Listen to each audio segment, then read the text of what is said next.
Welcome back to Long Beach. Hello, everybody. Midsummer Scream.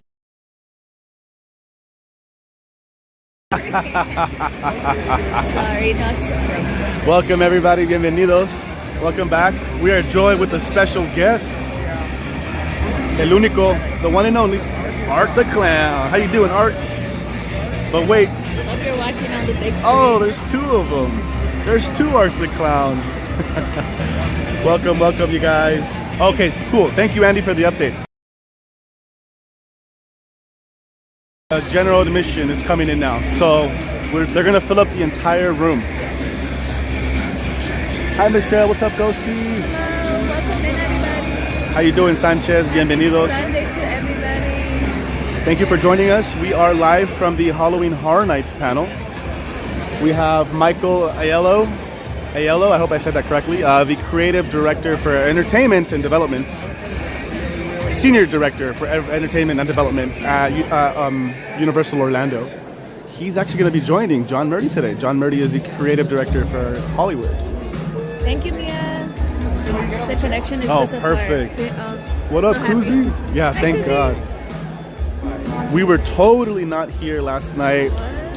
Dancing on these floors. Dancing right there, bumping and grinding, Busting some moves. twerking. That was not us. That was totally not Wasn't me. us. If you saw videos, it wasn't me. Yeah, the Halloween Horror Night party. Sorry, the Halloween Horror Night party.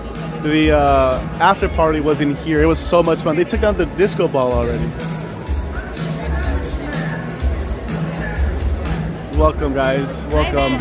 Hi, Vanny. Hello. Do me a quick favor. Just double check to make sure you've locked in your like. Hit that like button for us. Hi, William. How's it going, William? Thank you guys for joining us. I'm so excited. We waited. We got in line, I want to say like at 3:30. Yeah, we got in line at 3:30. So that's how we were able to get good spots, good seats. Worth it. Totally worth it. Totally worth it. It flew by. You're good. You're good. No worries. It flew by. Let's see. That is because John Murdy said he's been teasing us that he has something. Hold on, wait a second. That's pretty cool. What's it gonna be, you guys? What do you guys think? There's a new update. Everyone's whole YouTube name is showing up. Everybody's what? Their whole YouTube name. Yeah, the names are different now. Oh. That's why I was so confused yesterday when we went live. We were live yesterday, and it shows your actual handle, not I guess like not your name. I don't know. Because there was two different names on YouTube. By the way, shout out to our members that joined us on our live yesterday. It was a lot of fun. Yes, we had a pregame party with our members live With you guys. at the hotel room, at the Holiday Inn. Who's excited? Who's excited? William said this will be my first time to HHN this year in Orlando. Ooh, have a good time, William. Yes. It's so fun because what Orlando is getting is kind of what we're getting too. You know, we have the same IPs. Orlando always has different originals. Last year they had Monstros for the first time. So it's just really cool to see how Orlando and Hollywood go back and forth. Yeah, Mia said something's different with the names. Yeah, that's exactly what it is. Yesterday it kept throwing me off because some of you we know by like your handle, but now we see it differently. So I'm like, wait, is this the same person? I wonder what they made that change. New ones.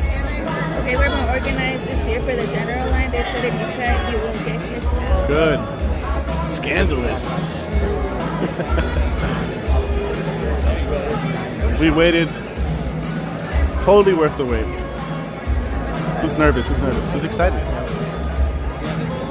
Jesse has a great question. Have you thought about the questions that we're going to ask John Murdy? Yeah, We for have. those of you that don't know, we're going to interview John after.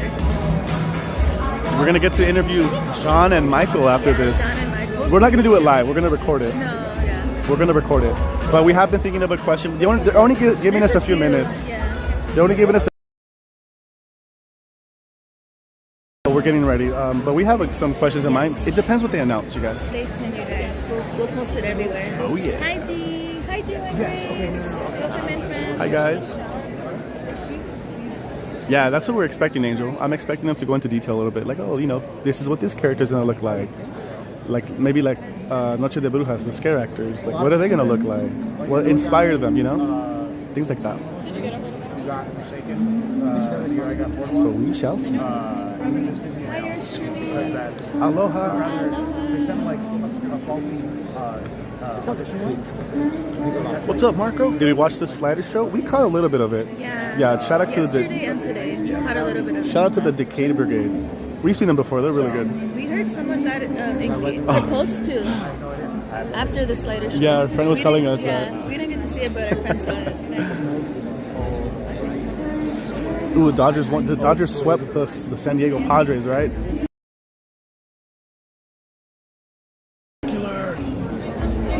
Had a blast yesterday. Let's go, Secular. Yeah, we're bummed we didn't get a chance to see you. We were hoping to run into you. But glad you had fun. How was the party last night? It looked like a spooky time. La pasamos muy bien. Too much fun.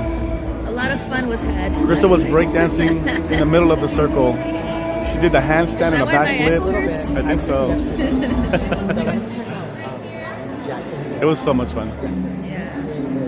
Yeah, Vanny, exactly. That's what I'm expecting, because that's usually what John does. He'll come out and he'll give us, how about an announcement right off the bat? And then he'll announce something, or he'll just kind of like give us a sneak peek of what the drawings look like, right? The renderings of what the houses are going to look like. We have JG Voyages in the JG Voyages. Currently downstairs waiting for the line to move. Hopefully we get inside. Oh, fingers crossed, friends. Yeah, looks like there's still a good amount of seats. There's still some seats in the back. From what I can tell, It's just full in the front. Yeah, still plenty of seats back there. Still plenty of seats back there. And on that side too. Gerald said, can't believe it's the last day of Midsummer Scream. Yes, you guys, it flew by for us. This weekend flew by. Me and Chris already agreed that next year we're going to do all 3 days. Yeah. We need all 3 days. We feel like we ran out of time this time around. So next year, Friday, Saturday, and Sunday. Ooh. I agree. I hope we get more Terrifier announcements. Well, we all have these. Remember, we all have these. Everyone has one of these. It was on every seat, one on every seat. So they're really pushing Terrifier hard. Hard. How's it going, Waterworld Danny? Welcome.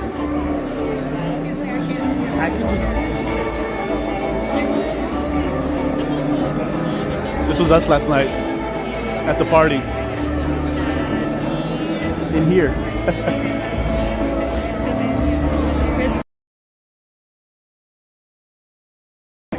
Literally.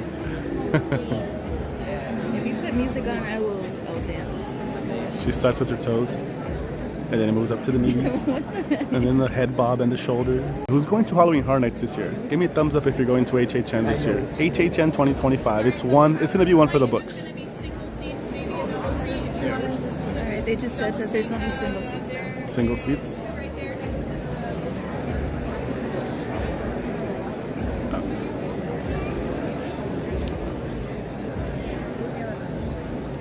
Yeah, who's going to Halloween Horror Nights? Thumbs up if you are this year. Thumbs down if you're not. Or maybe you don't know. You can put a thumbs down if you don't know. We will be going opening weekend. Not exactly sure when, but opening weekend for sure. Hopefully opening night.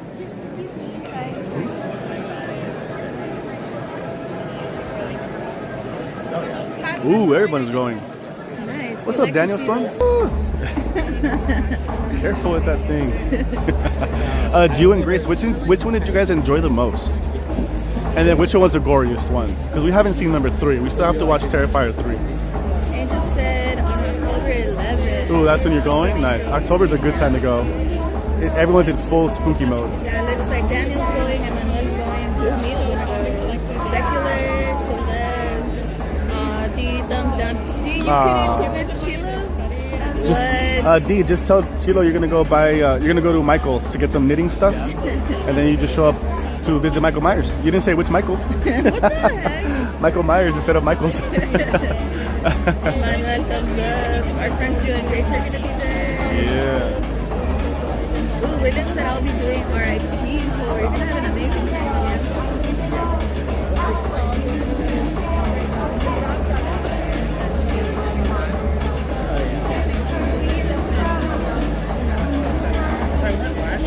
Terrifier 3 is the best.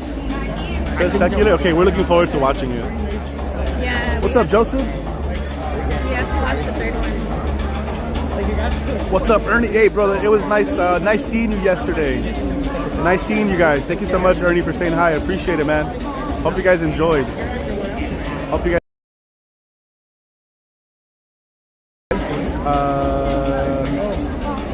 Si Dios quiere, HHN twice, Dark Harbor Knots, CreepyCon, and Monster Palooza. That is a stacked spooky season. I know. Stacked. It is. I feel you though. I feel you. Ojalá y si va.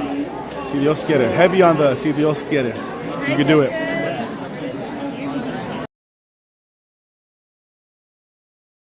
What's up, Luis? That's a great idea. Yeah, tell them you're gonna go to Michael's, but you didn't say which one. You're gonna go visit Michael Myers. I'm sure there'll be a Michael Myers somewhere. Oh, but you don't want to go alone. Tell your friends to meet you at Michael Myers' house, aka Halloween Horror Nights. 3 is definitely gory for me. That's what everyone says. So we still need to watch number 3 before HHN, but we hear it's really gory. I mean, 1 and 2 are just really, really gory in general. That's what I did like about the Terrifier movies. I like all the practical effects, right? I agree. Out of 1 and 2 so far, I enjoyed number 1. Yeah.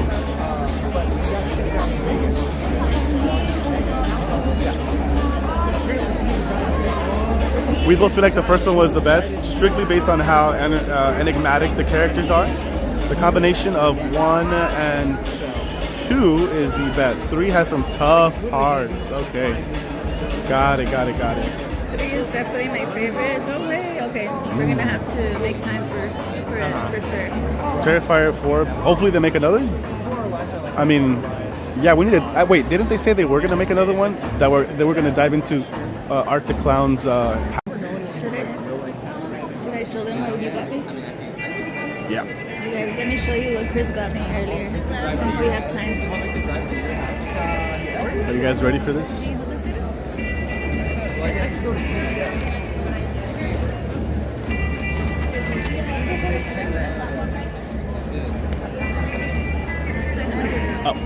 Oh, sorry. Look what Chris got me, you guys. The coolest the cutest thing ever. birdhouse ever. It's Wednesday. It's so cute, and then on the side too. It's like a little design. Oh, we're glitching a little bit. Pretty cool, right? Hopefully you guys are able to see that. Started glitching a little bit.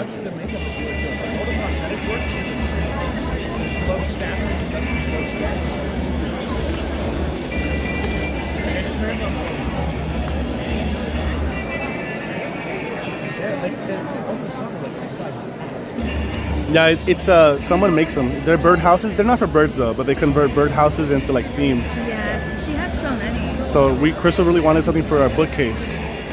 So I got her that Wednesday. They had Beetlejuice, they had Edward Scissorhands, they had some really cool ones. It's Midsummer Scream. Like you can find everything at this convention. Anything, literally anything. It's crazy. And it wasn't that expensive. It was only $25. Does it have a matching Labubu? Oh my god. They had a Labubu one. They had a Labubu house. Yeah, they actually did have one. Rudy, you want it? They still had one left. Hi, Teverly. What's up, Teverly? The shower scene for Terrifier 3? That's what I hear too. Jojo is chicken too. She's the only one that's down, I guess. We could be chicken together. 2 chickens are better than 1. You're gonna have to start doing the chicken dance. Chilo does the nalguita dance. How about the chicken dance? Welcome in, Miss Mariman. Happy Sunday. I haven't seen the new season of Wednesday. We've only seen 1 episode. Yeah, we've just seen 1. It's cool. We'll finish watching this season. It's a fun season. It's a fun show. So once the show starts, we're not going to be talking, just so that way you guys can hear everything that John and Michael are saying. You'll probably hear our reactions, Ooh, you know? Eh? Oh. Yeah, you'll just hear our reactions. We might just whisper something, but we're not going to be doing that much talking. We don't want to disturb anyone around us. We want everybody to hear the announcements. Yeah. Right now they're just filling in the last few seats. Yep. Almost. So, get us out. Ladies and gentlemen, if you would please take a look at those empty seats next to you and please fill in those empty seats. We're trying to get our audience in, and it would be really helpful if you would fill in those seats.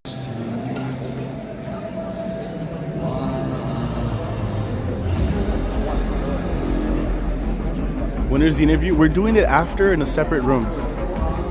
So after this, they're sending us somewhere else, and it's only a few. It's not everyone, obviously. But we're not going to do that live. We're not doing that live. That's too much pressure.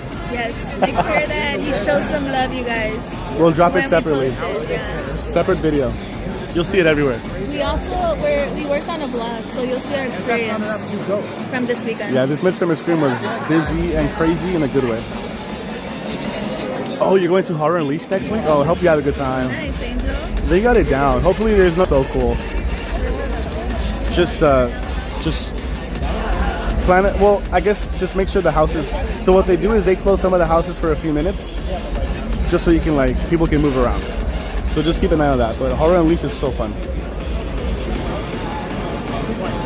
Hopefully the connection is good, you guys. Yeah. Hopefully it stays. Here we go. Hopefully it stays, guys. Hopefully the connection is steady. This presentation is allowed. We love anyone behind you.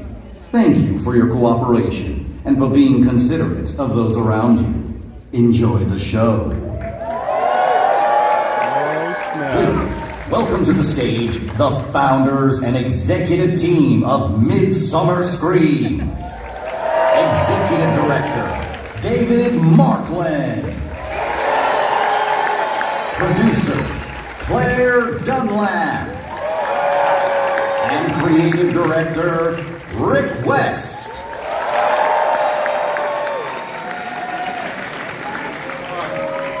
Thank you so much, but really who needs the applause is all the haunters that built stuff in the Hall of Shadows, the 350 plus vendors, all the celebrities who came out to meet you, our over 100 white bat, our volunteers, our whole staff. So if you can, please give a big shout and applause for our white bat crew. We make this so possible. Thank you for coming.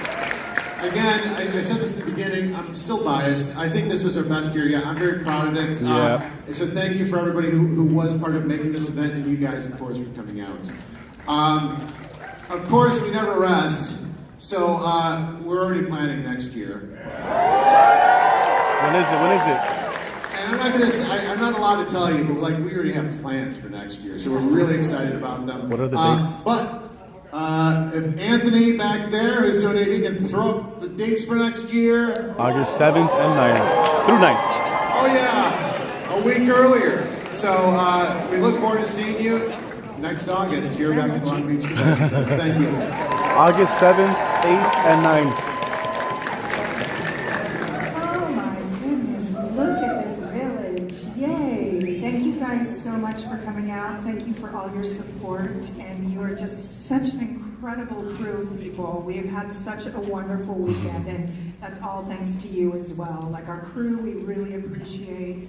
However, all of you, this community, all of the guests, we just, we do it for you. And so we're very happy that you're here and for your enthusiasm. That's the best thing ever. And we consistently get compliments on our guests of how wonderful you guys are, of how kind you are to one another, of how inclusive everyone is. And that's very important, especially now. So.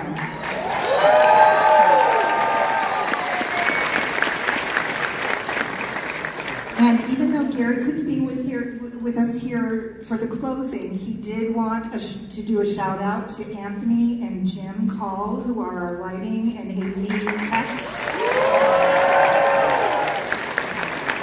They work endlessly throughout throughout the entire weekend in order to bring us these stages. So again, thank you for coming this year, and we'll see you next year, okay? Yeah.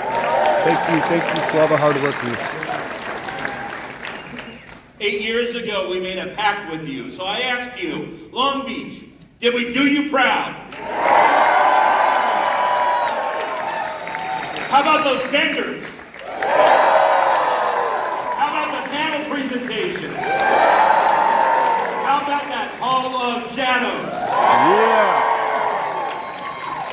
Huge shout out thanks to Cameron McGinnis, who made everything fit in the Hall of Shadows this year. That was an unbelievable task. A huge shout out to all the haunters in there. We asked the impossible of them, and this year they delivered the impossible. Special thanks to Manuel Medjivar. He is the guy that records all the intros for us. Thank you, Menji. Happy 18th birthday to our boy Elijah. And thank all of you. What an amazing weekend. We don't exist without you. Thank you so much. We'll be back, but for now we're just about ready to land this plane. Are you ready to go to Universal Church? Yeah.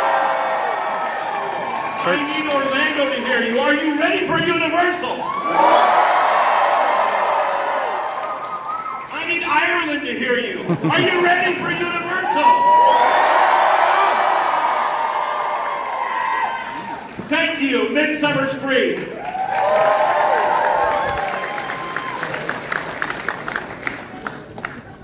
Oh, yeah. Welcome to Midsummer Scream. Two of the most famous haunt events in the world take place on opposite sides. 3 letters. HHN. While both events share multiple IPs from year to year, they are both unique in their own right, earning them undying coast-to-coast love and admiration from their fans. And just as unique as each event is, so are the visionary creatives behind their production. One of them has come from the heart of Central Florida, and the other has crossed with you here this afternoon. Please, welcome to the stage, Universal's own Titans of Terror, creative director and executive producer of Halloween Horror Nights Hollywood, John Murdy. Senior Director of Entertainment and Creative Development at Universal Orlando Resort, Michael Aiello.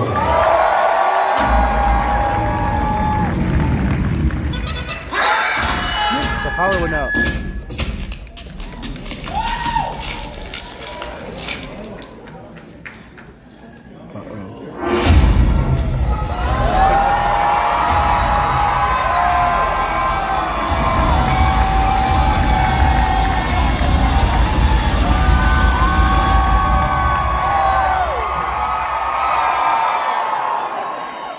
Midsummer Scream, welcome John Murdy and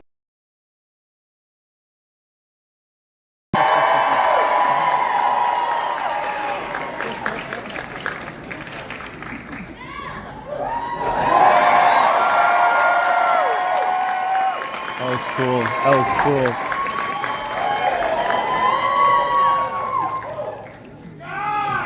That's his name. What's your name? Adam! How you guys doing? Let's get this thing going. Halloween Horror Nights 2025! West Coast and East Coast. How many of you guys, show of hands, how many of you guys are going to make the trip to both coasts this year? All right. I'm John Murdy. I'm creative director, executive producer of Halloween Horror Nights at Universal Studios Hollywood. I am Mike Aiello, senior director of creative development for Universal Orlando Resort. Oh, you know what? Before we do anything, just go with me. Okay. Yep. Here we go. Thank you. Thank you. Thank you. Thank you. We love our jobs. Thank you. No, seriously, I started doing this as a 10-year-old kid in my parents' garage, and to get to do this for all of you guys every year for the last 20 years,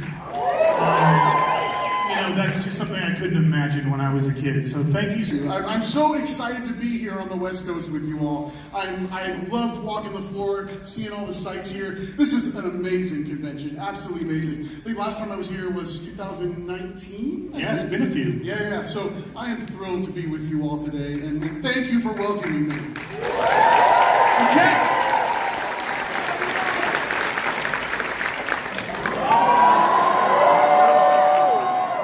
What's this mean? What is this? Oh, this is how this goes. Yeah. You know how this goes, right? By the pricking of my thumb, something wicked this way comes. Damn. We announced everything. You got anything? Nope. Oh.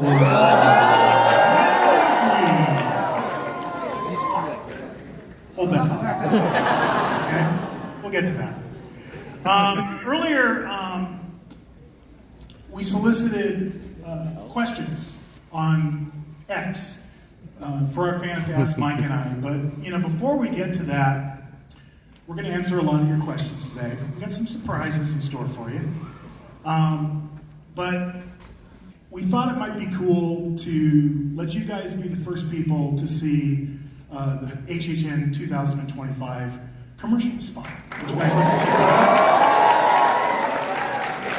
out? Okay, let me see if I can do this correctly. Hold on, sorry. There we go. Awesome. Yeah, that's great. It's going well. You guys need anything?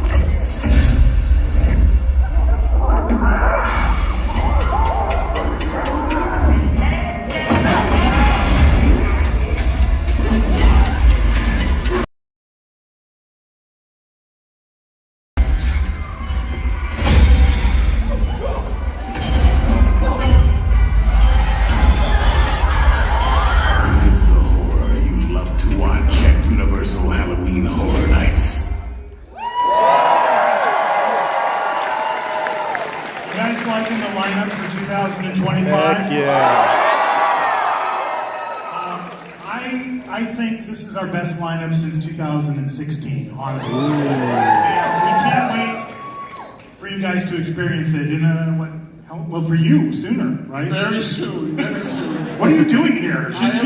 This is all wrong. I shouldn't be here at all. When do you guys open, seriously? The 29th is officially the opening night in Orlando. And September 4th for us. So, we're going to start this off. We wanted to answer some of the fans' questions that they put on X. So it's Q&A time. Let's start. Oh wait, this appears to be an Orlando person, Mike. So I'm going to have you read this one. Okay. How long is your process for selecting which IP franchises you two, your collective teams, choose for the event? What goes into the process? Well, it's how much time do we have?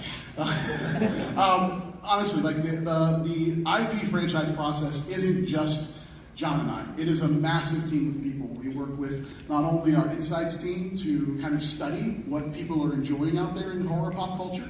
We look to our marketing teams to help inform us of what's out there and available. We have an amazing team that, along with John and I, approaching certain studios and individuals to seek out if they're interested in working with us. We also have IPs that come to us. Yeah, all the time. Yeah.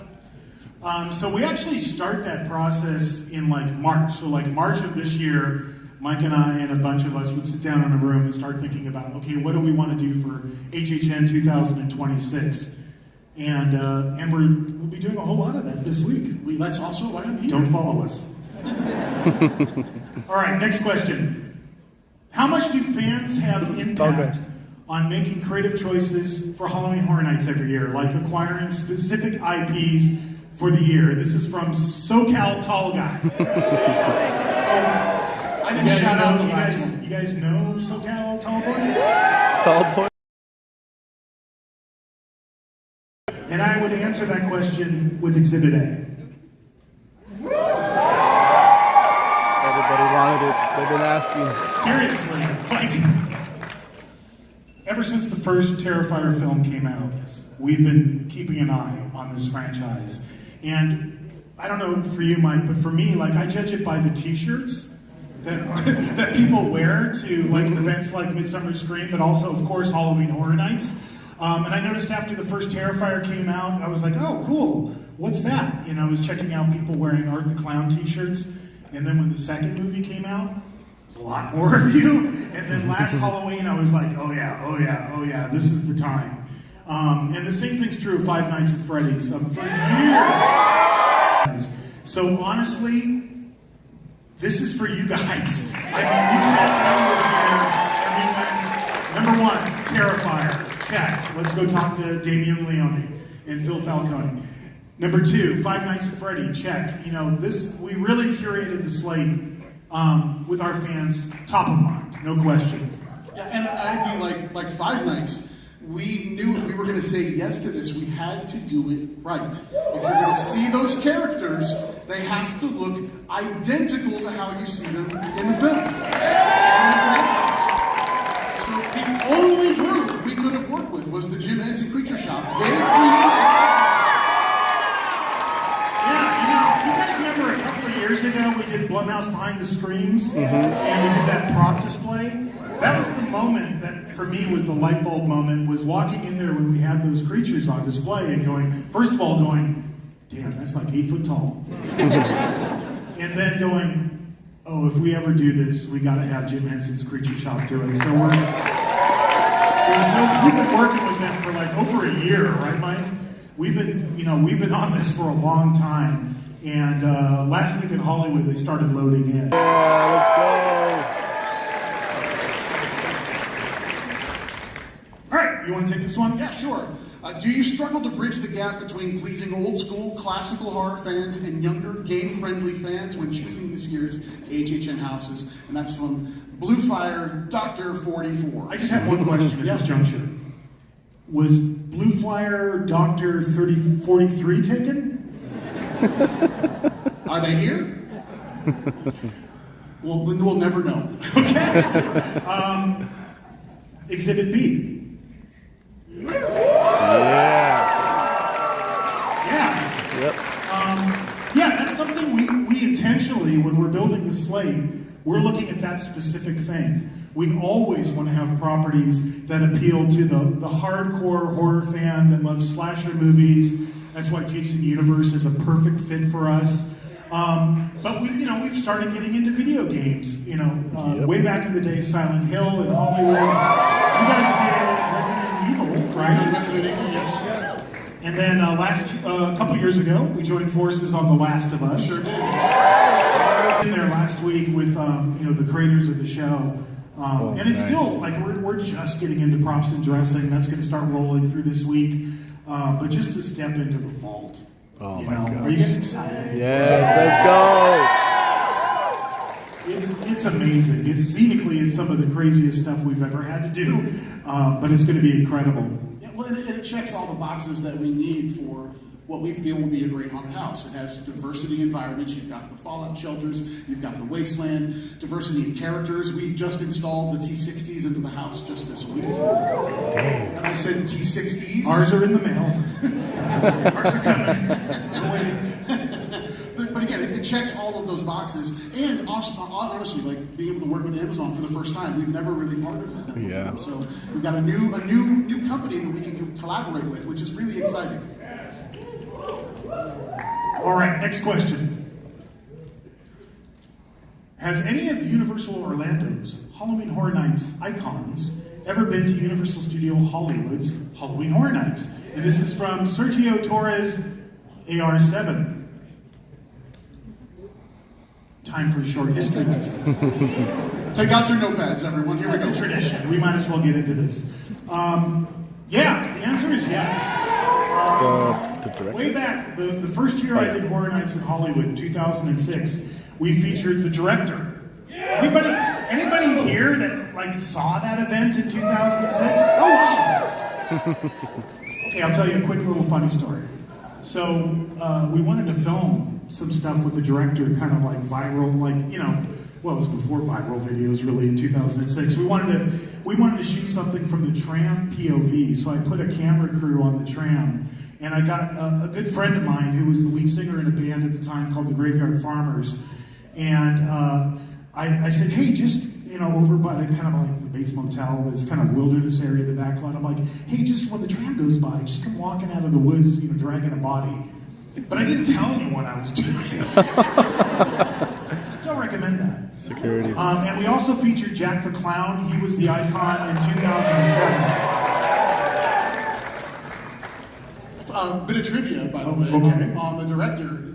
His name changed when he came to Hollywood. It did. It did. He was Paulo in Orlando, and he was Pavel in Hollywood. Yeah. And then he was Billy in Singapore, I think. Yeah. So he's apparently an anonymous individual who just goes around the world changing his names. He's got. Well, if you did what he did, you have to change your name. You know, you wouldn't want the authorities after you. Right. More lore, and one day meet Orlando's icon, Jack the Clown. And this is from Egyptian Horror 9. Bring chance. No one heard that. He said, "Bring chance." Yeah. It's time for a slightly longer history lesson. War lore. How much lore do you want? Okay, well, let's really quickly go through the lore for Hollywood Harry, okay? I'm interested. Okay, well, this is how he came to be. He started at Universal hosting a kids' TV show called Koodle's Carnival. His real name is Harold Kapowitz, and that was in 1958. As, you know, this is the proof right here. And then in 1964, he got asked, you know, that was the year where he started the studio tour, and that was kind of the beginning of Universal Studios Hollywood as a theme park, and he became the mascot for the Universal City Studios tour. And there you can see him out there on Lancashire in front of the Universal sign, and there he is on the tram. And then in 1973, the studio canceled his television show. I love that they actually got a photo of him reacting to that. Yeah.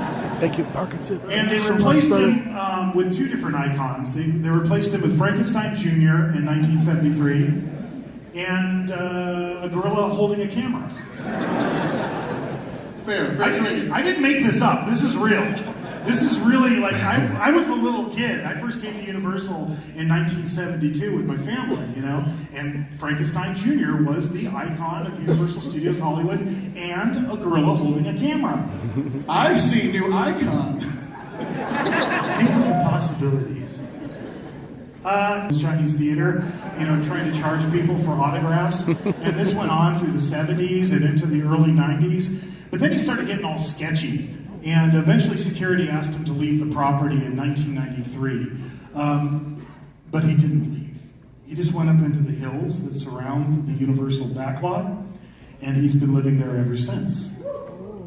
In 1998, people started noticing him on the studio tour and started taking pictures of him just wandering around the backlot next to the Psycho House.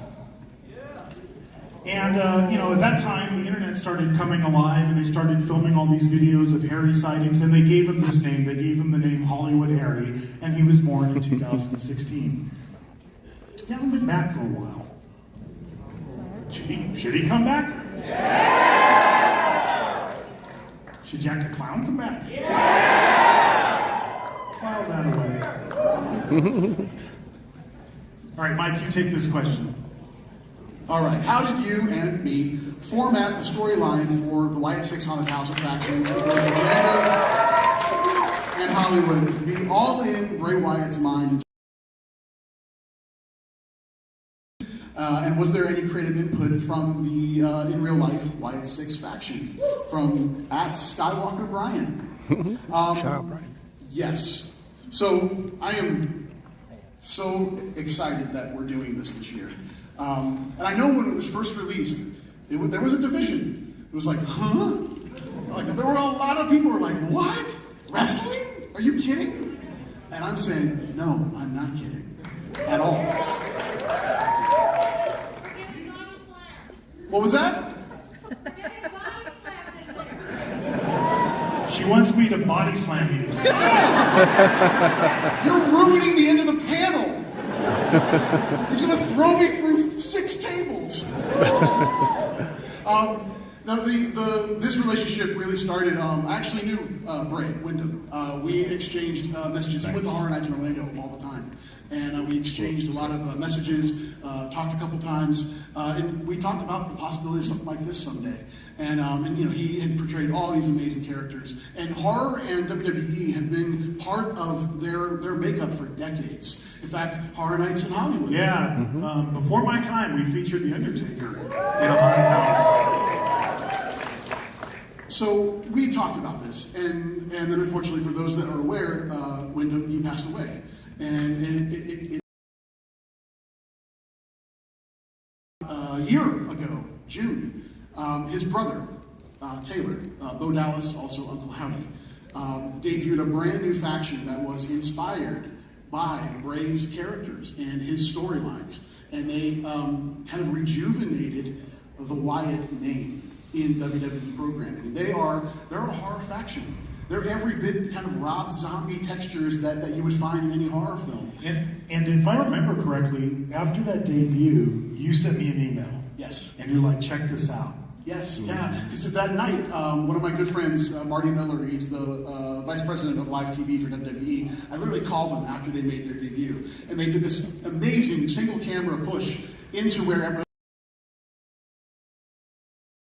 backstage. And it looked like one of our haunted houses.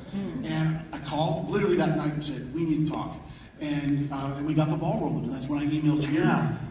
And then Mike brought it to the table. It's kind of the way we work together. Like, sometimes I'll have a hookup or a connection with a filmmaker, and I'll go, hey, what do you think of this? And in this case, Mike was super connected to WWE, so he brought it to us. And for me, I as a kid in the early 1970s, my dad used to take me to the Olympic Auditorium in downtown LA. You know what I'm talking about? I think it's a church now. But they used to, that's where wrestling was held. And this was back in the days when, it wasn't what it is today. It was like Freddie Blassie, John Tolis, Man Mountain Mike, Mil Moscaris, Haystack Calhoun. It was that era of wrestling. And my dad would, I think this is right next to Skid Row, if I'm not mistaken. Like, I don't know why my father took us there, but yeah, it's gonna be dope. That was my earliest exposure to wrestling. But I needed to learn a lot. So I literally watched YouTube videos, which I often do, pretty much the entire history of Bray Wyatt's arc in WWE from the Wyatt family all the way through, and then with the Wyatt Six, like watched every single wrestling match, every single promo. And by the time I was done, I had such an appreciation for the genius of Bray Wyatt. And it just felt like this is something we need to do. This guy was so talented. I think if Bray was still with us today, I think he would have ended up making movies, honestly. I think that's where he would have taken it. But what he created is so layered. The story it got into in great detail. Every stitch means something. It's incredible, the universe that he, spawned and what his brother's carrying on today. So we're incredibly honored to be doing this. And I always like to think of when we're, building a slate for Horror Nights, there's the things that are kind of obvious, that are kind of what I would call the meat and potatoes of horror. But then there's these other things, I call them brand expanders. And you've seen us take these chances over the years where we go, okay, let's take this and bring it into the world of Halloween Horror Nights and turn it into a live experience for you. Are you guys psyched to see this? Yes. So, and I think we always try to align on kind of like the main beats, what the story is we're trying to tell. But we sometimes have different scenes and different approaches into our houses. Honestly, I think that's super cool. I've always thought that's cool. I love that people can go to Orlando and see one house and then come to Hollywood and maybe see something slightly different. I think it's cool to have those differences park to park. So for Hollywood, for me, this is the facade, by the way. all you people who've been trying to film this. Yeah. It's not Just the the topic roof. bit. And people were like, it's Creature of the Black Lagoon. It's, and I'm like tweeting them back, no, it's Gilligan's Island. But for me, I wanted to think about it like if I was going to make a horror movie out of the Wyatt Six, how would I go about that? And I thought about the Wyatt compound, which was featured kind of more prominently in the Wyatt family days.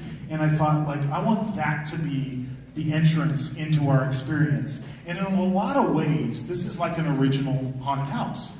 And it was so cool when we met with Rob Fee from WWE, when you and I and our team, we did this big brainstorming session with him.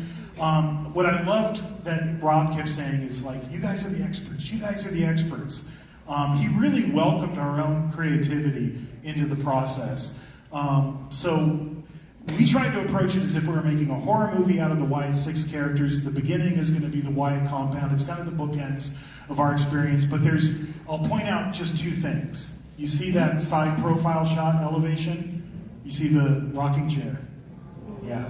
And you see the lantern. Nice. And of course, that's Bray. That's Bray's iconic elements. The lantern is a through line through the whole house. You're going to be kind of following the light of the lantern as you go from scene to scene to scene. So I'm giving you this warning now, right? So you're ready for it. Because it's not always in the same place. But try to find the lantern rocking chair. When you come out, it's going to be rocking by itself with the lantern on it. The fireflies, we're going to do all that special effects lighting, so the fireflies are dancing around. And as you go through, you're going to keep encountering that rocking chair. And I don't want to say too much about this one, honestly, because I like the fact that I think it's going to be a big surprise for all of you. Okay? And then I'm talking about this. Yeah, I'll be brief. We're recreating the Wyatt Six debut in Orlando. That is our opening. You're going to be the camera, and you're going to walk that space. You're going to see the massacre at Gorilla Station. And then we're taking you through Ramon Peridoa, also a massive WWE fan, was our show director for this experience. We've created what we're calling Production Central corridor, where you're going to be surrounded with WWE imagery all around you, media. And then the Wyatts take that over, almost like if it's a vortex leading you into the minds of the Wyatt Six. And then from there, I'll stop, because I want you all to experience. Yeah, I do.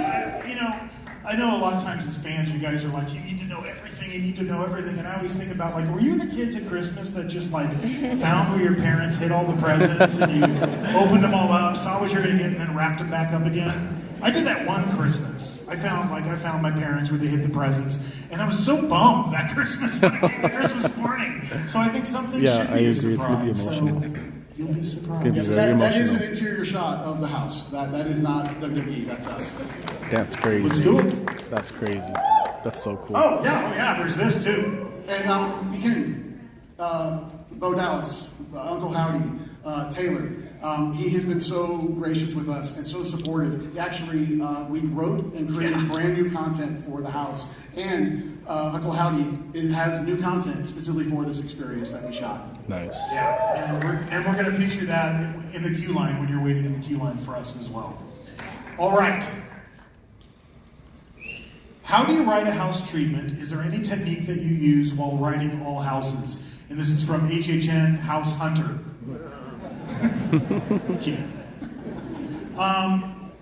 This is from our original house. This is from Monstros 3. I always try to explain it to you guys. I'm just going to throw up 2 pages just to give you an idea. Part of it is a technical breakdown, scene by scene. So on the one side you see talent, hand props, scenic, graphics, props and decor, static figures, audio, video, lighting, special effects, etc. And what I'm trying to capture is every single element that is needed to go trace. And on the other side, it's a narrative. It's written from the guest's POV as if I was you, etc. So it's really a combination of those 2 things. My treatments tend to average about 100 pages per house. So, like, by the time we're done with Horror Nights, I will have written the equivalent of War and Peace every year. And for Orlando, the content's the same. Sorry, I redacted a ton of stuff on this page. Couldn't show it. Oh, I had a joke, but I can't. Go ahead. This is actually for the foyer of our El Artista Spanish haunting house. And it gave away a lot of stuff, so I didn't want to give it away. But the format's there. We break down every single discipline so that when everybody's seeing these treatments, they can understand exactly what's going on in that space. And then over there on the other side, that is also what we include in our treatments, which is a model of every single room where we can place all the performers, we can identify where effects are. So again, anyone that's reading that treatment, whether they went through the meeting where we took everyone through it, or if they're just handed that treatment and they did not get the support of the meeting, they can read that and understand every single inch of the space that we're designing. With the increased collaboration, has having your teams work closely together changed any part of how y'all... The y'all probably is from the East Coast, I bet. This is probably on the East Coast. I have a slight suspicion of that. Yeah, we've always worked together. Whenever we share an IP, we work very closely together. We're in meetings every Monday, without fail. We're East Coast, West Coast meetings. But this year, I think we took that collaboration to a new level, and that's particular to Five Nights at Freddy's. Sometimes we have houses where it's a little different, East Coast to West Coast. This house is pretty darn close to the same experience coast to coast. About 99.9%. Yeah, and it's really just the physical spaces that make it different. But we kind of divided and conquered on this house. We would literally divvy up the various disciplines, whether it was design, scenic, audio, video, etc. And we said, okay, you guys got this, we got that.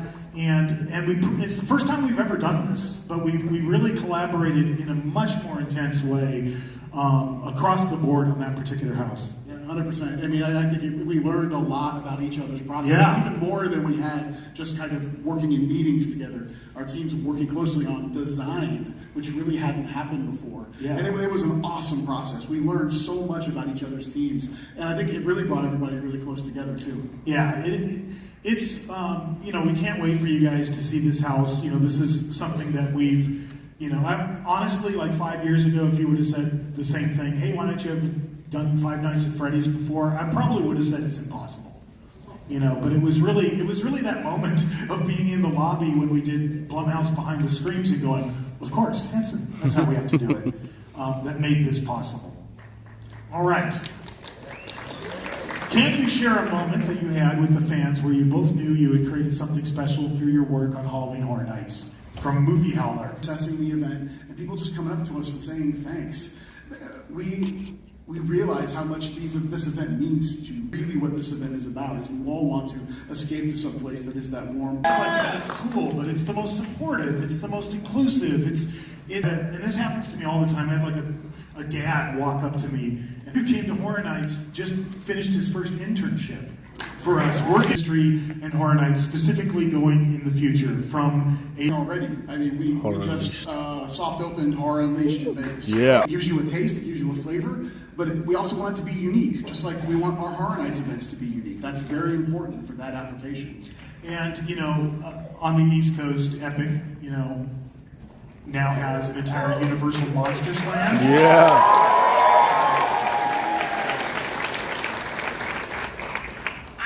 I think that Horror Nights had something to do with that. I really do. I would think so.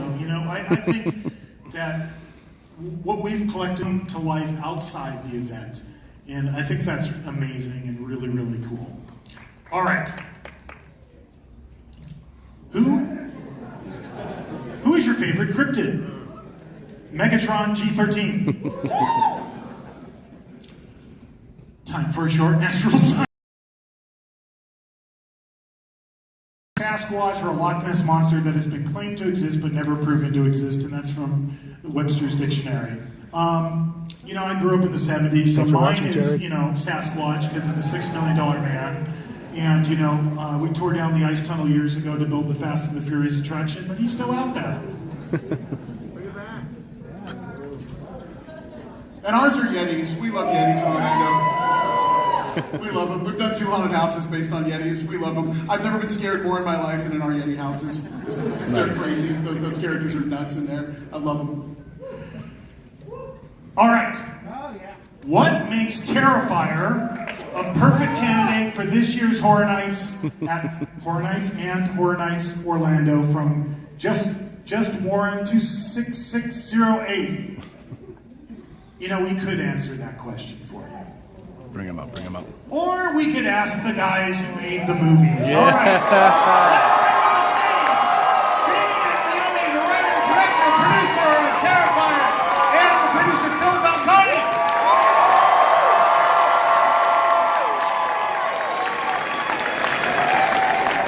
Director, producer of Terrifier. What's up, everybody?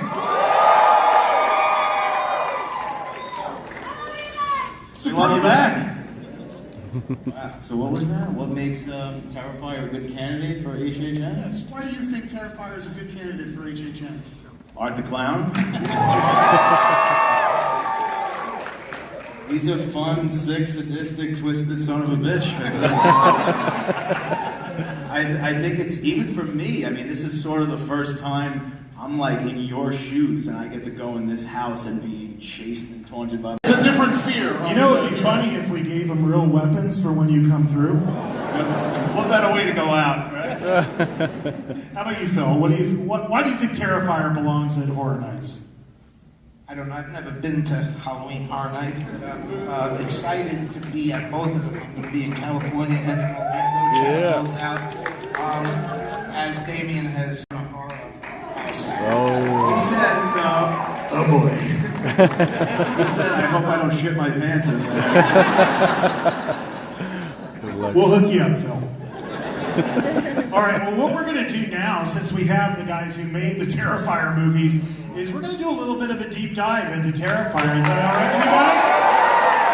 Wait, hold on. Do we have Terrifier fans in the audience? Yeah, I think so. Possibly you. That's what makes Terrifier a great franchise for Halloween Horror Nights. All right, let's start with the concept. You know, the first thing we did is we all kind of got together and we talked. And, you know, Mike and I, we both gravitated towards this, which is the Funhouse from Terrifier 2. And I just learned this not that long ago, but would you explain this, guys? Yeah, it was a miniature model. Yeah, so in Terrifier 2 you see this, and we did not have the money to build an actual scale facade. So I'm a fan of like really old school techniques that they don't really use anymore, so I wanted to use sort of a miniature 2-foot facade, and then we used some digital effects to map it into, you know, like with a background plate. And it worked pretty cool. And I wish I could really get my hands on the actual facade now that they built. This is the first time I'm ever seeing one in reality, which is so freaking cool. Very surreal. It would be funny if we did that. It'd be like Spinal Tap with Stonehenge, you know, you guys show up and you're like, what? Oh, really? So, here's the facade, by the way. For all of you, time, just so they could try to get a picture of this facade. You gotta get to the back road. So, you know, when we were talking, Mike and I, we really gravitated towards, let's have the Funhouse be not only the facade for the experience, but let's try to like take all of the great kills from the franchise and bring them to the Funhouse, even if it didn't take place in the movie that way. And that was kind of like our, I think, Mike, is it fair to say that was like our first big idea for how we were going to attack this? Absolutely. It was really, could we place the guests in an environment completely of art's creation, and then house those kills within it? And what would that be like? That was the mission. It was kind of like Art was showing off his works of, pun intended, art, for the guests, is kind of another way to look at it. So, there it is. I just took that picture not too long ago. That looks so good. And what we're doing now, we're adding all the scrub grass and the, you know, the dried plants and all of that stuff. But that's the Terrifier facade. And just to highlight a couple of things, when you're waiting out front, it's going to be the Terrifier theme music, and then you're going to hear like a radio, and I'm talking about Hollywood, you're going to hear the radio station kind of changing channels, static, hear a little blip of, you know, the Clown Cafe theme song, and then it's going to land on a news report, and it's going to say, police are on the lookout for a tall, thin man wearing a black and white clown costume and carrying a large garbage bag. And while this news report is going on, there's two doors. The clown head door is the door you're going to be going through. But Art is going to appear standing behind that door. Nice. And then he's going to open the gate. And then he's going to come out. And I gave him another gate in the fence. So he can get real up close and personal with all of you. Yeah. This is as good as it gets for you, Mia. Lots of clowns. And Mike? Ditto. No, Theirs here's looks a little a scenic different. elevation of the facade in Orlando. We made one minor alteration to really sell that Art has taken it over. We painted over the clown that looks a lot like Jack the Clown and made it Art instead. So you can really, when you go into the house, you really get a sense that this is Art's world. He's now taken this fun house completely over. And then I think the next slide is the facade. There it is. That's it. One great, cool too. additive in the doorway that you're not going through, there on the right-hand side, that's a media wall that's going to give you a glimpse of several of the Terrifier characters. You're going to see Vicky, you're going to see a little pale girl in there. So, yeah, you're going to see all those characters kind of waiting for you on the inside. Did you guys ever go through like Carney fun houses when you were kids? Like growing up? Yeah, absolutely. Did they freak you out? Not too bad. I kind of like that stuff. I grew up in Coney Island. And they, Did you really? Yeah. I love Coney And Island. they had the freak show in there. Oh, yeah. You know, that's when that was a popular thing. And we used to see it, you know, you'd be walking down the street and you'd see the people with the, the weird looks on them. You had some crazy shit going on. Did you ever? Terrifying too. Funny story, the guy who owns Adventureland, it used to be Nellie Bly, he used to handle the ponies for 15 cents. You'd ride a pony in Coney Island. Yeah. And he owns the park today. Wow. And handed it to us at a very nice price. So, and I had called up a friend of mine, Joe Pagano, who I hadn't seen in like 40 years. I said, anybody still wear it? I still have connections there? He said, yeah, we got them. And that's how we got it. Well, that's cool. They actually filmed the interiors. Not the interiors. We shot the exterior carnivals in Nellie Bly, and then we shot the interiors in Fright Factory. It's a haunted house. Oh, yeah, totally. Yeah. And he's a great guy, too, Frank. Yeah. Let's talk about the characters. Let's start with this guy. And, you know, I'm sure, Damien, you've probably told this story a million times, but if you wouldn't mind, like, what was the inspiration for Art the Clown initially when you first came up with him? Yeah, just making a short film, and I wanted to put a bunch of horror, sort of, you know, classic cliche characters in this short film that I could use as a calling card, and I wanted to see if I could do anything interesting with them and put my own spin, and I wanted to try and do something different with a killer clown. And when I was designing him, I said, he can't be anything like Tim Curry's Pennywise. So I didn't want him to be colorful, I didn't want him to speak, I wanted him to have weapons instead, and I just sort of wanted to turn him into a slasher. You know, and it was really just based around this one scene, which is the scene in the short film The Night Circle, which was then put into All Hallows Eve, just with Art terrorizing this woman in a train station. It was supposed to be a bus, and that's actually why that scene exists at the end of Terrifier 3. And then... It's a fabulous scene, I might add. Did you have something to do with that scene? I might have a little bit. I'm the bus driver, ladies and gentlemen. You like the old horror movies. Yeah. Movies, and I do like rom-coms. But yeah, I mean, so it was a little scene in this short film, and then it gets, you know, there's creatures and demons after that, and Art's only in the first 4 minutes, but everybody who saw it back then said, what is going on with that clown? Like, he's too cool. He looks so creepy. You're gonna make more stuff with him, right? And I was like, oh yeah, I'm gonna make plenty of things, for sure. And I was like, I better write something else with this character.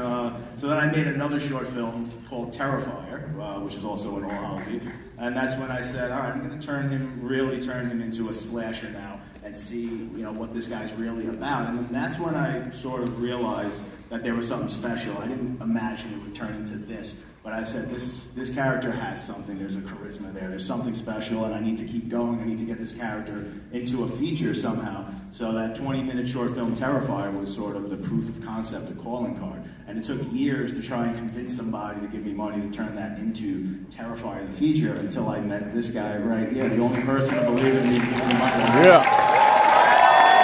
Give it up for Phil. Producer's name on, That's cool. You both have done something that many have tried over the last few decades that have not been able to do, which is create the next generation of slasher icons. And Art is a slasher icon now. That's fantastic. We gotta go for this, man. I mean, that's a creation, and like I said many times, even though he hates to hear it, I'm not from the horror world. But when I saw this clown, I was like, first of all, when he first mentioned the clown, I was like, I don't do clown movies.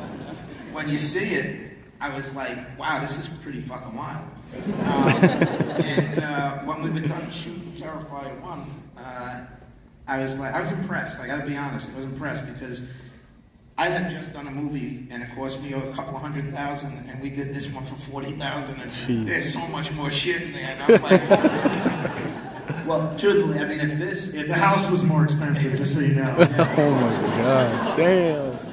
I mean, funny. if this works, the truth is it's because it's all coming from a very genuine, organic place, from a diehard horror fan, and I've been one since I'm literally 3 years old, and I've been watching these movies and idolizing instinctual after I'm consumed so much of them. That, I mean, this is really what I birthed out. I mean, so that's a big part of it, and then obviously David, who has just brings such an incredible. Yeah. I have a question for the producer. How did you guys find David? Was it did he just come to an audition, or was it?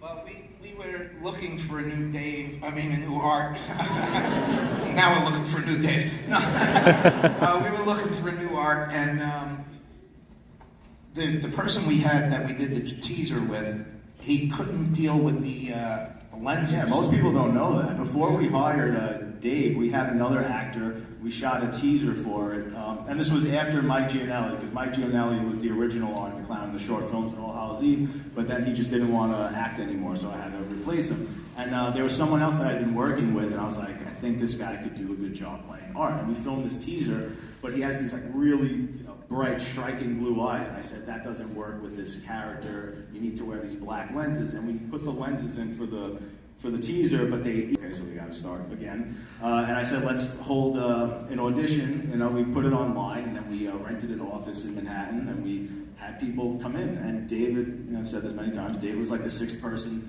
to come into the room, and as soon as I saw him physically, I was like, this is the guy. I'm like, please let this guy not just be a raving lunatic or something. I'm like, yeah, I'll take, he doesn't have to do anything. He just looks so perfect, and especially I was looking for somebody thinner now, because the way I sculpted Art's face, he's sculpted to look kind of like a zombie.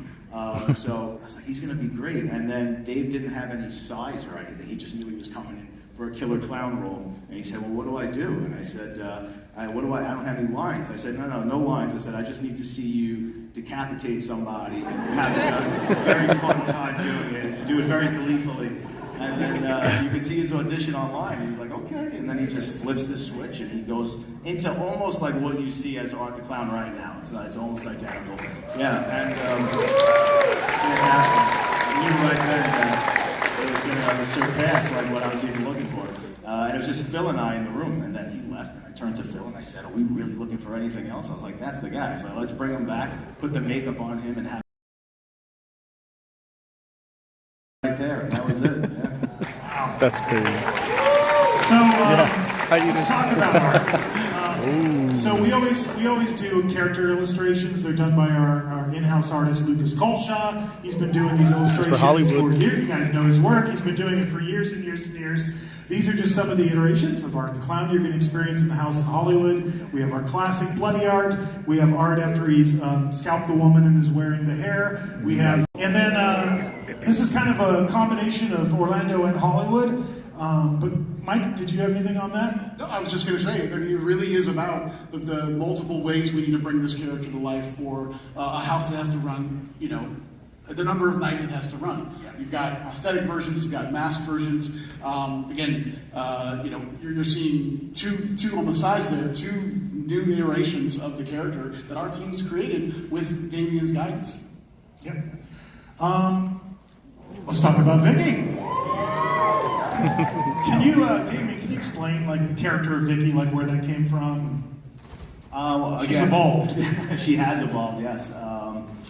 It was, again, taking traditional tropes and then seeing if I can do something interesting or spin it in a new direction. And I don't think I'd ever really seen a final girl go through this transition where she's the supposed final girl in the original, but then she turns into a victim and then she turns into a villain. So it's been like one of the most fun arcs through the entire franchise, and especially to just watch Samantha find this character and become more and more evil and sadistic as this goes, and seeing how much she enjoys that element. And this was like a really challenging makeup that also evolved through the course of the movies. It was very crude originally. It was totally different. This is very, very difficult makeup for her to wear because she's virtually blind. So obviously one eye's completely covered. The other eye has an acrylic eye that plugs into the prosthetic and it has a tiny pinhole for her to see through. And then the dentures, they clip into her teeth, but they have these gums that push her real gums as far up as possible. Whoa. That twists her mouth out of shape, and then we basically glue the prosthetic into that, so she's stuck looking like that, and blind for 10 hours or so. So it's not easy. Yeah. And Samantha is one of the most amazing people you'll ever meet. Solid, through and through. She bitched a little, but solid. She drove me crazy. Can you blame her? I can't. She drove me crazy on 3, but well worth it.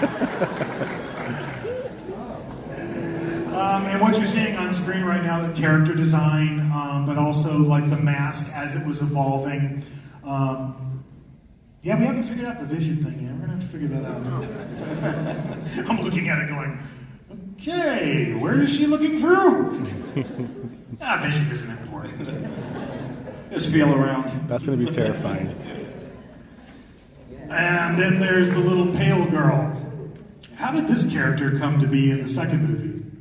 I wanted a character to embody the evil that resurrects the boogeyman, which is something you don't typically see in these movies, right? It's just the boogeyman trope. They come back from the dead, and you don't really know why, but what's bringing them back, what force or what. So I thought this would be the reason why it's this little creepy girl is actually based on this old short Fellini film from an Edgar Allan Poe anthology movie called Spirits of the Dead, and there's this little devil pale girl in it, and then I started seeing all girls starting to dress up as art and do their variation. I was like, I have to quickly do my own version of this before it's like out of my hands. It was like the first Halloween when people started dressing up, and I started seeing that, and I was like, all right, I'm gonna make my own little version. Because the original pale girl was supposed to look like her, obviously, but not be dressed as Art the Clown. She was going to be in this sort of like sundress and have like a flower in her hair, and then I quickly was like, no, it's going to be a nice. So for us in Hollywood, Little Pale Girl is a special effect. We have a scene called Dolly Molly. Oh heck no! And when you come in, it's the sequence in the film where I think they're dental tools that are like sitting on and she's just ripped all the flesh off her face. And as you come into the scene, it's an animated effect where there's a little sensor you're going to trip, and then she does a 180. Her head turns 180 to look at you. Great. In Orlando, we've got live performers that are going to play Little Pale Girl, in both versions, both iterations, in her most ghostly sense and then her most mauled sense. We have team members right now who are just so excited about playing this character. They absolutely are loving it. Wait, can I just say, everything you're saying, like, this is all them. This is what they presented to me for this house. And I'm just, and I was just blown away. I mean, this is everything that you could possibly want and more put into this. If you love this franchise, you are going to absolutely be blown away by what they have in this experience. And speaking of final girls, Sienna Shaw, and she's such a badass. We had to find a place for her to be in the house as well. And again, I'm just going to show you, this is where we start. This is the character design. We're going to have her show up in the full, And then this is our in-house costuming team in Orlando adapted this look, and here it is. You're going to see her in the flesh in the house, Sienna Shaw, and it is just an awesome costume. They did such an amazing job replicating it. I already feel bad for this performer backstage because, sorry, it's a visual. They're going to be like, excuse me, excuse me, excuse me. But you have to have the wings. I hope you have a lot of duct tape handy. Yeah. Let's talk about what makes Terrifier Terrifier. The kills. Yeah. I was really interested, like, when we first announced this, I was getting all these questions like, you guys aren't going to go, you guys aren't going to go. Oh yeah, we are. We're going to go there. And let's start with one of the most infamous from the first movie.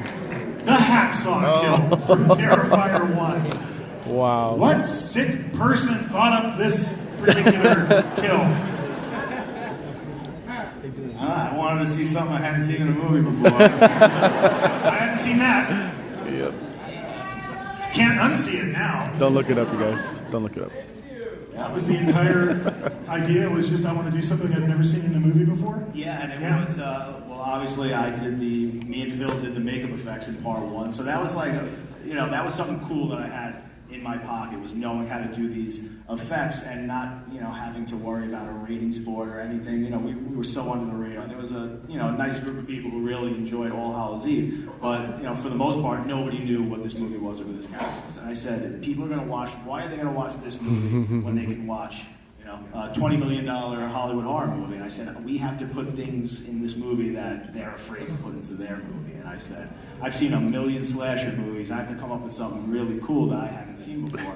And actually, I started investigating medieval torture methods to see if anything piqued my interest. And a few things did. And I saw a picture, a drawing of someone hung upside down, and two people at the end of this giant saw cutting this. Yeah, it's very exactly. simple. Unfortunately, I know exactly what you're talking about. Yeah, and I said, could I pull that off and have him do that alone with a girl? And I was like, yeah, I think I can do that. I mean, if I have the audience at that point, I was like, they'll stick with me for the rest of the way, or maybe I'll lose them all at that point. But yeah, no, we did it, and seriously, like, huge, kudos and credits to Catherine Corcoran for going through that. I mean, that took a lot, and I had discussions with her during that, before we shot that scene, and she said, "Listen, if we're gonna do this, like, this has to be the coolest thing. Like, don't make me regret doing this. Like, if you're gonna do it, make it look super cool and make it be something memorable." And I think we did it. So, oh, you did it. Yeah. I think all the kills with all the brutal it's okay, areas we're still that we shot in, and just like the environments. Yeah, the environments. That's what I'm talking about. And it was tough, and they all were troopers. You can't make them wait. It's not just me and him. There's a whole crew of people. I mean, the first one, it was like 5 people on the crew. Second one, it was like 9. And but everybody wore a lot of hats and did a lot of things. Without them, we couldn't do it. But the actors and actresses, my God, what they went through. And evidently it's worth it. Who cleans up the blood? Who cleans up the blood when you do a scene? We all do.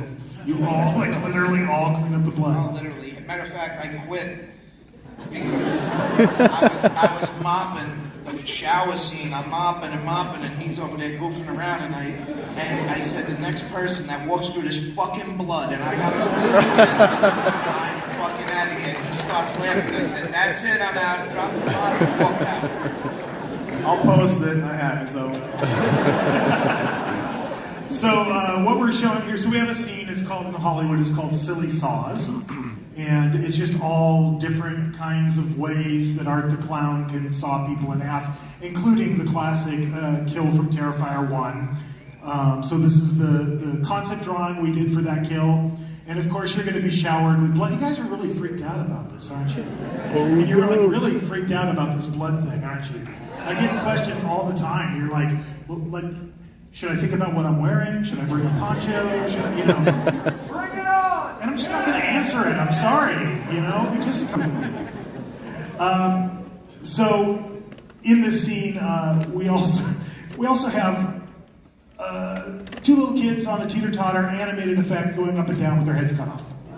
We created a corridor in Orlando that on the ceiling, you can see here, are all the hacksaws moving above your head and sawing bodies in half as you I don't know, looking at these pictures, I think I need Depends when I go through them. Depends. We can hook you up, Phil. It's all right.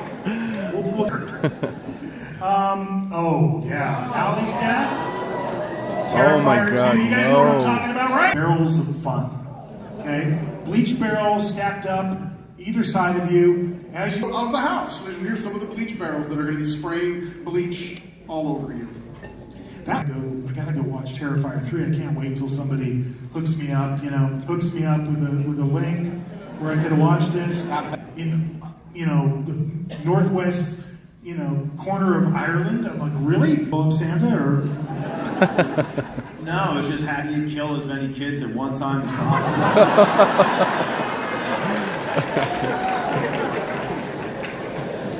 We've gone to a dark place. I'd like to point out that Phil and Damien do not work for Universal Destination Experiences.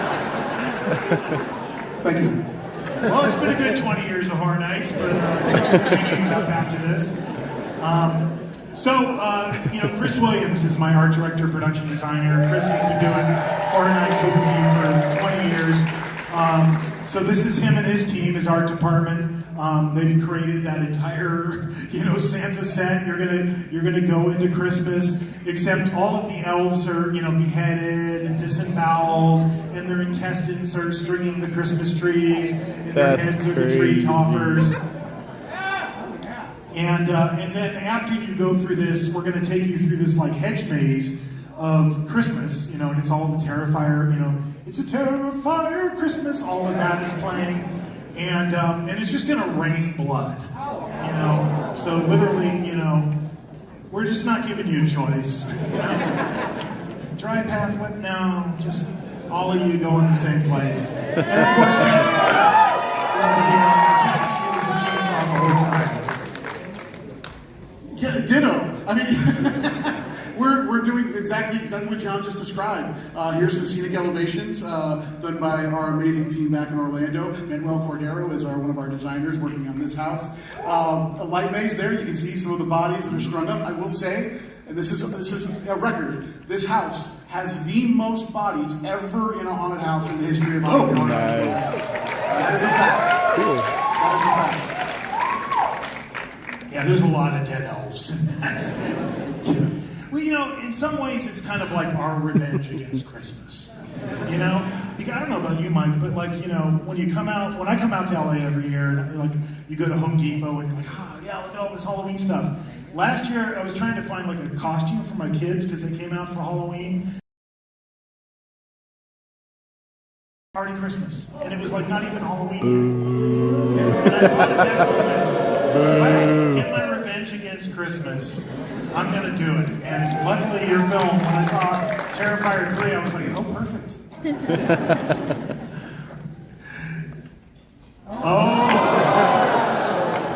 Oh, God. No. If you thought Texas Chainsaw Massacre smelled bad. If you thought The Exorcist Believer smelled bad. You guys ready for the smells? The bathroom scene in Insidious with the smelled bad. Had to get rid of that. These guys, they did the work for us. They're in the first Terrifier movie. There's that scene in the pizza parlor. I don't know if you would care to explain to our audience the inspiration. Explain yourself. Yes, explain what Art did in the bathroom. I I never saw a slasher like take a shit before. So how do I make my guy different? It just became a running theme, though, through the motif, so to speak, through the movies. I do have a very specific question, because I've been trying to figure this out ever since I watched the movie and went through it. What the hell is that in the sink? It's got teeth, it's got eyes, it looks like poop. It is, it's a poop monster. I can't wait to show you. Tomorrow I'm going to take him, we're going to walk through the house tomorrow. Nice. And my props team built that poop monster. And it's awesome. It's so cute. We can market this. Merch. Like a bath toy or something. I don't know. How was that filming that scene? Was it awful? In the Fright Factory, it was awful because it was fucking cold. It was cold. And blood and cold doesn't go well. How about poop and cold? How does poop do in the cold?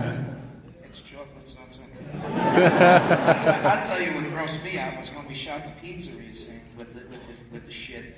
Because that was a real active pizzeria. Matter of fact, I was making pizzas in the front while they were shooting the scene. No way. They didn't even close for you? It was a close for us, yeah. Needless to say, they're not operational anymore. The health board would have something to say about that. We shot that in an active pizzeria, and we didn't hold back. Did they give you pizza at least? I made the pizza. Oh, you did? We were still cleaning up when they opened the next day, and people started coming in to eat. Yeah, crazy. So much blood got into the dough mixer. Oh no. I felt terrible because I always say, however we go into it, you gotta leave it the way. No, gotta leave it better. We failed miserably on that one. Oh god. All right, well, let's share some of the love. So this is the scenic elevations for the bathroom scene. And we thought, well, Funhouse, should have a food place, and then, there's always a place you can grab a bite, and then, there's got to be a bathroom. So it was kind of a natural flow for us to go to the bathroom. So while you're in the bathroom, we thought it would be fun to have like little Easter eggs in the stalls. So there's kills inspired by Terrifier 1, 2, and 3 as you're going in. So we got the dude from the pizza parlor who gets his head turned into a human jack-o'-lantern in stall number 1. We got the mashed potato kill from Terrifier 2 in stall number 2. And we have that unfortunate construction worker that Art rips all the flesh off his face in stall number 3. But then batting cleanup is Art. And as you're coming in, he's writing his name on the wall in poop. And if you look at that character design, no. His little, clown gloves are just caked in it. So. Oh no. It's gonna and the smell will be pumped in as well. We're just replicating what we saw. Mike, that's a picture of yours. And here's the interior of the house in Orlando. There is the poop monster, as I think it's called now. And yes, we're doing the same thing. We're replicating all the kills. We are doing mashed potato kill, but we've replaced the potatoes with something else. Does it have the same consistency as potatoes? It might. One request. Any chance we could turn the smell of poop into chocolate? Without the smell. Not a chance, Phil. Phil, I gotta tell you, we've only really done the poop scene once. So we did it the first year, 2006. We had a house called Asylum, and it was an original house, and we had a scene like that. And I would come home from work at night, and my wife would go, "Why do you smell like poop?" And I was like, "Oh my god, it's the." I had to throw the jacket away because it was bad. Oh, no. And there's also I should mention getting in and out of the bathroom are underwear. Hanging in your path with it's been a little accident. Oh no. Do not eat before going to Terrifier. What I think we're trying to say is this is the most highbrow Horror Nights has ever been. I Well, I only hope that my family does not see this tape until after they go through this, because there's going to be not only poop, there's going to be throw up. They are not holding that in. We can hook you up on that too. Well, let's go from poop segue. John, what are you doing here? I'm trying to increase the sales. Even for the their producers, vendors like, out this in is the bad. lobby. Food should have been first, and then the bathroom. Oh, yeah. Right? Clown Cafe. So all of these, if you go to these like carnivals, that set up, there's always food. So we thought, of course, the food should be the Clown Cafe. So these are just scenic elevations of some of the elements you're going to start to a crisp. The music will be playing. That's a little, people like to touch stuff in horror nights. Don't try to touch the heart. There's the bureau from Clown Cafe. There's not the final version, but that's what the house lights on. Hey, I hope you enjoy it. I'm going to do my warning for Hollywood, and Mike's going to do his warning for Orlando. You go out the chicken exit, and you might encounter The history of the event, and we're not lying. We're giving you, you're seeing this is our finale. What you're not seeing is art on a second level. Underneath him is a blood waterfall. Nice. Oh, that's cool. If you move to the right-hand side, you will be entering into our Symphony of Blood. And I'm not kidding. You are going to get drenched. I'm talking front row Jurassic Park.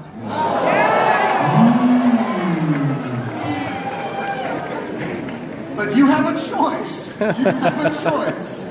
The direction to the team when we first started the creative was, can we create a finale that feels like a car wash of blood? And that is what this is. I'm not giving you a choice. I'm sorry. Yeah. But wait! There's more. I'm harkening back to the beginning of this panel. You said by the pricking of my thumbs. Ooh, announcement. This way comes. Do you want some? You've been through all the announcements at this point. And surely it couldn't be anything else we could possibly announce. With this slate, it's so stacked. What else could we possibly do for you people? Well, Art encounters. I'm gonna stand up for this. So, where's Isn't it Waldo? be everywhere? I always thought it would be fun to do Where's Waldo like in a theme park. Except instead of Waldo, it's Art the Clown. So as you're traversing, if I may use that word. You just did. I did. Art the Clown Sorry, is out Mia. there, Sorry, Mia. okay? I'm not going to tell you He's where gonna be it is. everywhere. You might be in a store. Oh, damn. Yeah. You might be in a store, and you might turn around and he might be right behind you. What? You could go down and, to the Universal Plaza and plop down and go, hey, it's time for a drink or it's time for some food. And look across from you and there's somebody just mad dogging you. Let's go. Right? You could go down the Starway down to the lower lot of the park. He might be down there too. He could be anywhere. So what we're doing, and we're doing this on both coasts, is we were like, it's awesome to have a Terrifier haunted house, but we weren't satisfied with that. We were like, Art's such an awesome character. And we really truly believe this, guys, Damien and Phil. We grew up, Mike and I grew up on Freddy, Jason, Leatherface, Michael Myers. We were like smack dab in the middle of the slashers. And there really hasn't been a worthy slasher icon until Art came around in a long, long time.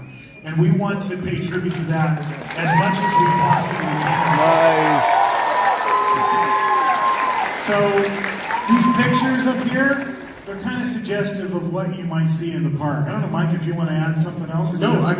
It is exactly what you said. We want Art to be everywhere we can possibly put him, and also never tell you when that's going to happen. You will encounter him when you least expect it. And that's the really fun thing. And that is the character. Yeah.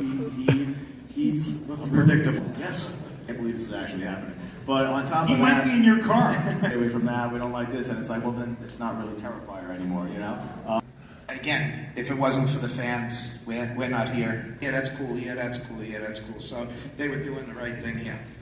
That's not safe either. Just so you know. Okay? More to come. That's mine. Put this down so I don't break anything. We're going to bring the lights up. Bill, it's for you. Damien, it's for you. Arch, you don't get one because you are. Awesome!